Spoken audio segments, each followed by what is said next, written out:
안녕하세요. 미국 파월 연준 의장이 경기 침체 가능성을 올 6월 달에 첫 인정을 했죠. 그리고 난 이후에 경기 침체에 대한 우려는 여기저기에서 계속 나오고 있습니다. 하지만 그럼에도 불구하고 금리는 계속해서 올릴 거다. 물가가 정점을 찍었다라는 신호가 보인다 하더라도 금리는 계속 올릴 수밖에 없다. 라는 이야기를 계속했습니다. 일각에서는 1970년대 스태그플레이션 악몽이 있을 거다. 우려를 이제 하는 거죠. 하지만 지금 현재 미국 연준은 거침없습니다. 올해로 끝난다. 내년에는 멈추거나 아니면 내릴 가능성이 있다라는 한국의 언론 일각에서 희망하는 얘기들은 절대 이루어지지 않을 거다라고 보는 게 맞겠습니다. 한국은 지난 7차례의 금리 인상 동안 6번을 이연 평균 7차례의 금리 인상이 평균 20개월 동안 지속이 됐습니다.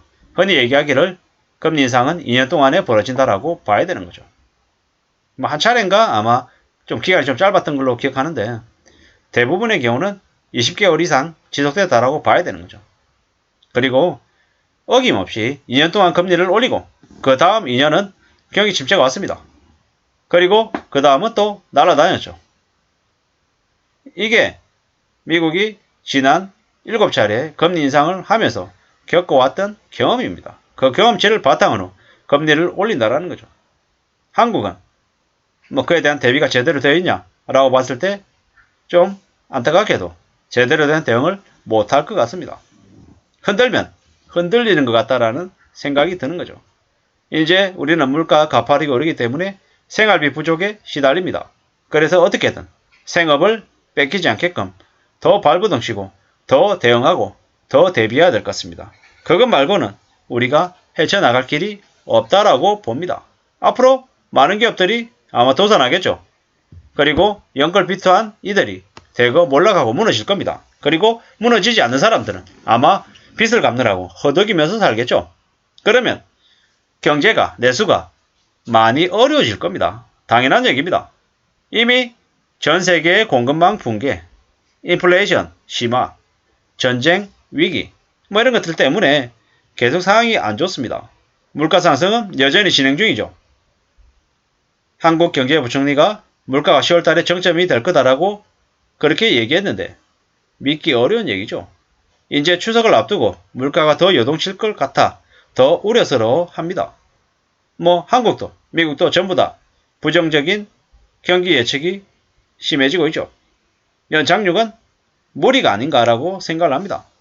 미국은 그럴 수 있겠지만 한국은 과연 그럴까? 라는 의구심이 많이 들죠. 한국은 8월 25일 날 기준금리를 0.25% 올렸습니다. 미국은 9월 달에 0.75%를 올린다고 합니다. 이게 무슨 일일까요?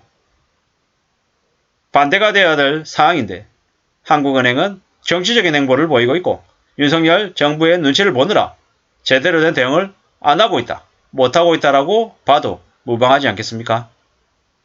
한미금리 역전이 저렇게 벌어지면 어떻게 되겠습니까? 게다가 미국은 0.75% 올리고 난 이후에도 0.5%씩 두 차례 올려서 연말에 4.25가 될 것을 전망하고 있습니다. 한국은요. 남아있는 두 번 동안 0.25%씩 또 올려서 연말에 3.0 만든답니다. 과연 그렇게 해도 될까요? 제가 볼 때는 남아있는 두 차례 회의 동안 0.25%가 아니라 0.5%씩 올려서 아마도 한국은행이 연말에 3.5%는 만들지 않을까. 그래야 미국이 4.25가 되는데 간격을 0.75로 최대한 좁혀놓지 않을까라는 생각을 합니다. 계속 얘기 나오는 것처럼 한국은행이 0.25%씩 올리면 어떻게 됩니까? 진짜로 연말에 1.25%가 간격이 생기면 그냥 원달러 환율 개판되는 거죠. 외환 보이고 그냥 퍼주려고 작정한 것밖에 안 된다라고 생각해야 되는 거죠. 물론 금리를 마냥 올리는 게 선이고 안 내리면 악이다. 또 혹은 그 반대다. 이렇게 얘기할 수 없는 거죠. 확실한 건 정부나 한국은행은 나라 전체 경제 상황을 예의주시하면서 대응해야 될 책임이 있다는 말씀을 드립니다. 책임을 져야 된다는 거죠.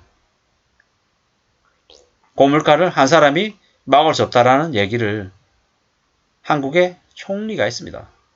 사실상 내 책임 아냐? 나보고 뭐라 하지 마. 고작 3개월 된 정부에게 책임을 묻는 건 가혹하다. 뭐 이런 여러 가지 얘기들 하죠. 이전 정부 잘못이 있을 겁니다. 그런데 지금 맡고 있는 정부, 지금 정부에서 해야 될 책임은 과연 다 하고 있나? 라는 그런 물음도 하고 싶은 거죠. 이래저래 상황이 많이 안 좋습니다. 많이 안 좋은데 기획재정부, 경제부총리 이런 이들은 지금 현재 한국을 절망으로 끌고 가고 있는 것 같습니다. 제가 계속 말씀드리는데 대기업들, 재벌들 종부세를 대기업 재벌들의 법인세를 왜 깎아줬냐라는 거죠. 그걸 깎아주고 그 깎아주는 만큼을 서민들에게 부담 지우는 이런 어처구니 없는 짓을 했다라는 거. 그거 자체 저는 용납이 안 됩니다. 뭐 나중에 시간 지나면 소주값 오르고 담배값 오르고 뭐 지금 이제 라면값이 올랐고 버스 요금, 지하철 요금 오를 거고 이런 식으로 서민들의 삶이 점점 더 안 좋아질 거다라는 거죠. 일각에서는 내년 23년에 경제성장률이 0%대가 돼도 나름 선방한 걸 거다. 이렇게 얘기할 정도입니다. 지금 물가 상승세가 매우 심한데 경기 부진이 또 덩달아 일어나고 있기 때문에 이미 스태그플레이션에 진입했다라는 거죠. 저성장을 극복할 대책이 필요한데 뭐 이랬건 저랬건 미국은 걱정이 없는 것 같은데 한국은 매우 우려스럽습니다. 한때 한국은 1970년대에 경제성장률이 1973년에 12%였습니다. 그리고 1975년에 5.9%였습니다. 근데 우리가 알고 있다시피 1974년, 75년에 물가 상승률이 20%가 넘었습니다.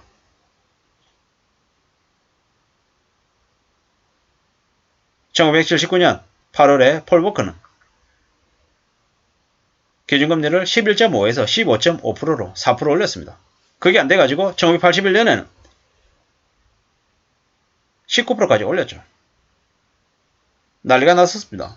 금리가 올랐기 때문에 실업자가 속출하고 기업들이 줄도산하고 불황이 심해졌었죠.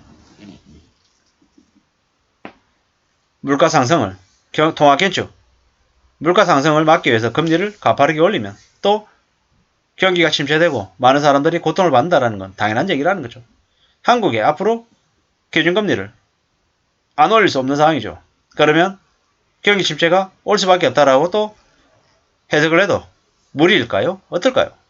아무쪼록 한국의 경기 침체가 안 생기길 바라는데 어려울 것 같습니다.